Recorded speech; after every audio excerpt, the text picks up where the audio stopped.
Picture this. You're standing at airport security. Maybe 45 minutes before your flight boards, you reach into your bag and your wallet is gone, stolen. It's an absolute real-world nightmare. But look, knowing exactly how to get a rapid replacement driver's license can literally rescue your trip and, honestly, your sanity. Welcome to The Explainer. I'm your host, and today we're breaking down the exact step-by-step process of securing a duplicate driver's license in the state of Connecticut. We're going to take all the stress out of this whole ordeal by looking straight at the official procedures. Our goal, getting you back on the road legally as fast as humanly possible. So, you lost your Connecticut ID.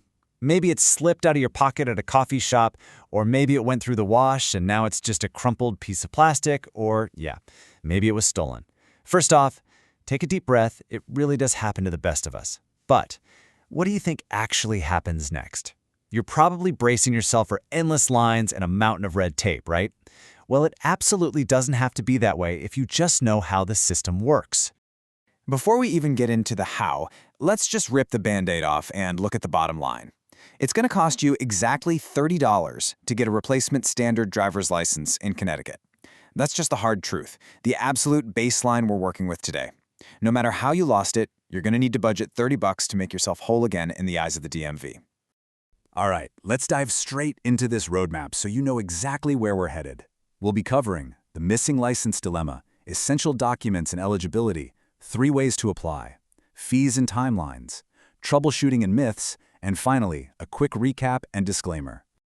Jumping right into Section 1, the missing license dilemma. Look, when your ID goes MIA, the clock really starts ticking. It's incredibly important that you act fast to replace a lost, damaged, or stolen license. The real-world inconvenience of not having your ID physically on hand, it's massive. If you get pulled over without it, you're looking at some serious headaches and potential fines. Plus, remember, your driver's license is your primary federal ID for everyday stuff like boarding domestic flights or getting in certain federal buildings. Without it, your daily life is just stuck. That's exactly why this explainer is a critical time saver to get you back in compliance. Which brings us to Section 2, essential documents and eligibility. Now I know, nobody loves dealing with paperwork. But trust me on this one, preparing the right documents ahead of time is going to save you an immense amount of frustration later on. If you show up unprepared, they will turn you away. No exceptions. You're up against the official CT-DMV Real ID Document Identity Verification Checklist. You essentially have to prove your identity, your social security number, your CT residency, and your legal presence in the US. And here is the absolute golden rule you cannot ignore. All documents must be valid, unexpired originals or certified copies. They explicitly state no photocopies, no notarized photocopies. Just don't even try it. They actually scan and store the images of your original docs, so they really do need the real deal. Now, if you lost your wallet, you probably lost your primary ID documents too, right? Well, don't panic just yet. The DMV actually accepts a surprisingly diverse array of secondary documents to verify who you are. Just look at some of these options.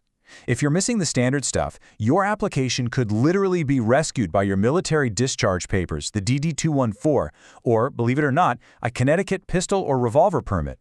They even take baptismal certificates, a veteran health ID card, or a certified school transcript. Knowing about these backup options is a total game changer if you're in a pinch. Okay, moving right along to Section 3, 3 ways to apply. So you've got your documents together. What's next? This is basically the choose-your-own-adventure part of the explainer. The DMV gives you a few different routes, starting with the absolute best-case scenario, the online portal. If you meet their criteria, this is a blazing fast, like 5 to 7 minute process. You just hop on the CT-DMV website, punch in your basic info like your social security number, driver's license number and address, verify your identity right there on the screen, and pay the $30 with a card. Boom, done. You literally don't even have to get off the couch. But yeah, there are exceptions. While the online portal is incredibly fast, it's not for everyone. You are completely locked out of doing this online, meaning you have to go in person or use the mail if you've had a recent name change, if you hold a drive-only license, or if you're replacing a commercial driver's license, a CDL. Also, non-US citizens, they can't use the online portal for ID replacement either. If any of that sounds like you, you'll definitely be taking the offline route. If you have to go in person, or hey, maybe you just prefer doing things face-to-face, here's the deal. First, you've got to fill out Form 1B. That's the application for a duplicate permit or license. And please, do not just walk in. Appointments are absolutely mandatory at DMV locations or their express offices. You can also hit up participating AAA locations or Nutmeg State Financial Credit Union branches. But heads up, those express offices might tack on a convenience fee of up to $8. The massive undeniable upside to going in person, though, they hand you a temporary paper ID immediately, right then and there, before you even walk out the door. All right, Section 4. Fees and realistic timelines. We've established that the standard cost is $30, but let's actually break down how this varies by credential type. A standard duplicate driver's license is firmly set at $30. But if you're a younger driver, or maybe you're still learning, a duplicate learner's permit is only $19. And if you're training to drive a commercial vehicle, replacing a CDL learner's permit is just $10. So the hit to your wallet really depends on exactly what piece of plastic went missing. So what about the wait time? Connecticut uses a central issuance system. Basically, that means your permanent hard card is mailed to you securely from a central facility. Local DMVs don't print the permanent plastic on site anymore. If you apply online or in person, they'll tell you to expect it in the mail within 30 days. But here's a weird quirk. If you apply by mailing or emailing Form B350, the official estimate is actually slightly faster, just 20 days. Either way, you can hop online and track the delivery status through their system so you aren't just sitting by the mailbox wondering where it is. Next up, Section 5, Troubleshooting and Best Practices. Let's do a little myth-busting and clear up a few legal misconceptions that constantly trip people up. Here's a question we see a lot, especially going back to our airport scenario where a wallet gets stolen.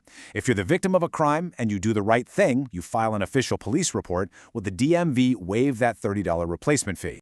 The answer is a resounding no, and here's exactly why people get this mixed up. If someone steals your vehicle's marker plates, your license plates, and you submit a police report, yes, the fee is completely waived. But notice the distinction here. That waiver does not apply to an operator license. So the bottom line is, a police report won't save you that $30 on a stolen ID. It's absolutely crucial for preventing identity theft for sure, but you are still paying the DMV fee. Here's another one, the military exemption myth. The state of Connecticut rightfully offers fee waivers to active military personnel and honorably discharged veterans. It's a great benefit. However, by law, those exemptions strictly apply to license renewals. If an active military member or a veteran loses their license and needs a duplicate, that exemption legally doesn't cover it. They still have to pay the $30, just like everybody else. All right, rounding the corner to Section 6, Recap and Final Disclaimer. Let's condense all this into a super simple checklist you can use right now. If you only remember 4 things from this explainer today, make it these. Step 1, double-check your eligibility. Remember, things like name changes or CDLs mean you're going in person or using the mail. Step 2, gather your original unexpired documents. Say it with me, no photocopies. Step 3, use that blazing fast online portal if you're eligible. And Step 4, pay your $30 fee and use the state's tracking system to watch for your ID in the mail. Just as a quick final note, please keep in mind that laws, procedures, and fees are always subject to change by the state legislature or the DMV. Everything we've covered is based on current official guidelines, but you should always verify the most up-to-date requirements directly on the Connecticut DMV website or by calling them before you start your application.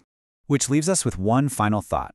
We started this whole explainer by imagining the sheer cold panic of a lost wallet.